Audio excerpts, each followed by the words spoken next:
You already know more than you think. The problem is not intuition, it's interpretation. Every person leaves signs of who they really are, but most people never learn how to read them. Nietzsche believed that human beings are not transparent creatures. We are layered, defensive, and shaped by fear long before logic ever enters the picture. This is why understanding people often feels confusing. You sense something beneath the surface, but you can't quite name it. This video exists to change that, not with tricks or manipulation, but with clarity. From an early age, we are taught to trust words. Language becomes the main currency of human interaction. But Nietzsche warned that words are often the least reliable part of a person. People do not speak from truth as much as they speak from survival, from ego, from fear. What you usually encounter in others is not who they are, but what they learned they needed to be in order to stay safe. The personality you see is often a strategy, not an essence. Excessive kindness can hide terror of rejection. Loud confidence can hide deep insecurity. Cold rationality can hide unprocessed pain. And the most deceptive part is that people are rarely aware of this themselves. They are not lying intentionally. They are acting out patterns they never chose. As Nietzsche said, every profound spirit needs a mask, not as an insult, but as a warning. The danger begins when we mistake the mask for the person. What most people don't realize is that even the best masks leak. No one can fully contain the truth. It escapes through cracks, through tension, hesitation, exaggerated reactions, sudden silence. People reveal themselves not in what they say, but in what makes them uncomfortable. Watch the moments when someone avoids a topic, laughs too long, changes their tone, or becomes defensive. That discomfort is not random. It marks the border between the persona and the real self. The moment someone tightens emotionally, the truth is close. One of Nietzsche's most uncomfortable insights was projection. Humans tend to attack in others what they cannot accept in themselves. When someone constantly criticizes arrogance, they are often struggling with their own sense of inadequacy. When someone obsessively points out dishonesty, they may be avoiding a truth they don't want to face. Hatred is rarely about the target. It is about the mirror. If you want to understand someone deeply, don't only look at what they admire. Look carefully at what they condemn, especially when the criticism is emotional and repetitive. That is where unresolved conflict lives. Nietzsche also understood the power of silence. He did not believe that truth emerges from endless talking. Language often functions as a shield, a way to avoid reality rather than confront it. When someone gives rehearsed answers to meaningful questions, avoids vulnerability, or fills space with noise and jokes, pay attention to what is not being said.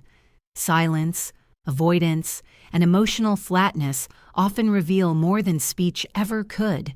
Fear lives there. Another sign to watch for is exaggerated virtue. Be cautious of the person who constantly advertises their morality, purity, or correctness. Nietzsche saw this as the will to power disguised as goodness. Sometimes morality becomes a tool to feel superior, to rise above others without appearing cruel. True integrity doesn't need to announce itself. It doesn't demand applause. The louder the virtue, the more likely it is protecting something fragile underneath. There's also a truth that changes how you hear people entirely. Most people do not lie to you first. They lie to themselves. Phrases like, "I'm fine," "I don't care," or "I'm over it," are often rehearsed defenses. Self-deception allows people to keep functioning despite pain. When someone's story feels inconsistent, don't immediately assume manipulation. Often you are witnessing a person struggling to maintain a version of reality that feels safer than the truth. Those inconsistencies are not flaws in reading. They are the reading. Wherever someone displays superiority, look for hidden inferiority. Nietzsche believed that dominance is often compensation. The need to prove, to compete, to remind others of achievements usually signals a fear of not being enough. Real confidence does not need to announce itself. It doesn't need witnesses. If someone constantly needs to feel above others, it's worth asking what they're afraid of being beneath. When you understand this, behavior starts to look different. Constant interruption may not be arrogance. It may be fear of being forgotten. Obsessive positivity may not be happiness. It may be despair trying to survive. Avoiding eye contact while saying, "I'm fine," tells you to listen to the body, not the sentence. Reading people is not about control or judgment. It's about clarity. And clarity naturally leads to compassion. The clearer you see someone, the harder it becomes to hate them. Nietzsche believed that most human actions are driven by unconscious fear. Fear of abandonment, fear of humiliation, fear of failure, fear of being insignificant. People over-explain, disappear, dominate conversations, or agree when they want to refuse, not because they want to, but because they are trying to avoid loss. If you want to understand someone, stop asking what they want. Ask what they are afraid of losing. That is where truth lives. Criticism works the same way. Repeated judgment is rarely about morality. It is often a confession. When someone constantly criticizes others, trace the line back to the speaker. What part of themselves are they trying to disown? Judgment is not strength. It is leakage, pain speaking indirectly. False confidence often hides guilt. Nietzsche observed that those who perform certainty too loudly are often trying to bury something unresolved. Peace does not perform. It does not need to convince. When confidence feels forced, curiosity is more useful than intimidation. Exaggeration is another tell. Absolutes like, "I don't care at all," or "I'm always happy," usually mean the opposite. Extremes are not signs of strength. They are signs of imbalance. The louder the declaration, the deeper the doubt it is trying to silence. The need for control reveals something similar. People who obsessively manage details, fear change, or dominate others often feel inner chaos.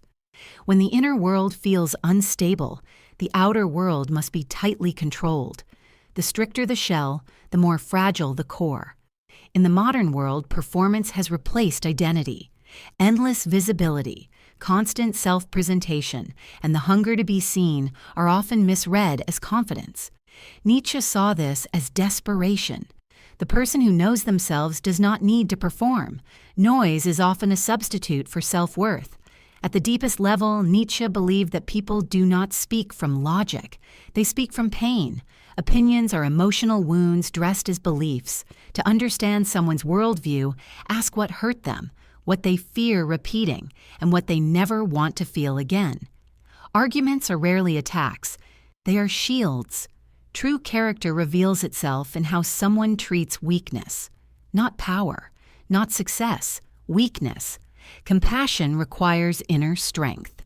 Cruelty often reveals an unresolved inner war. The hunger for attention usually comes from fear of being forgotten. What looks like confidence may be a plea to exist, and envy often hides behind attack. People destroy what reminds them of what they abandoned in themselves. Most importantly, people act out their childhood, not their beliefs. Adults repeat patterns long before they question them. Behavior is biography. Behind every adult pattern is a child who adapted to survive. And this leads to the final truth. Patterns are confessions. People may never tell you where they were hurt, but they will show you, again and again, through avoidance, overwork, charm, distance, control. If you learn to listen to patterns instead of words, truth becomes impossible to miss. This understanding is not meant to make you superior. It is meant to make you conscious, because the more clearly you see others, the more clearly you see yourself. Nietzsche did not want us to merely observe humanity. He wanted us to awaken. So take a moment and reflect. Which of these patterns do you recognize, not only in others, but in yourself? Awareness is not the end. It is the beginning of freedom.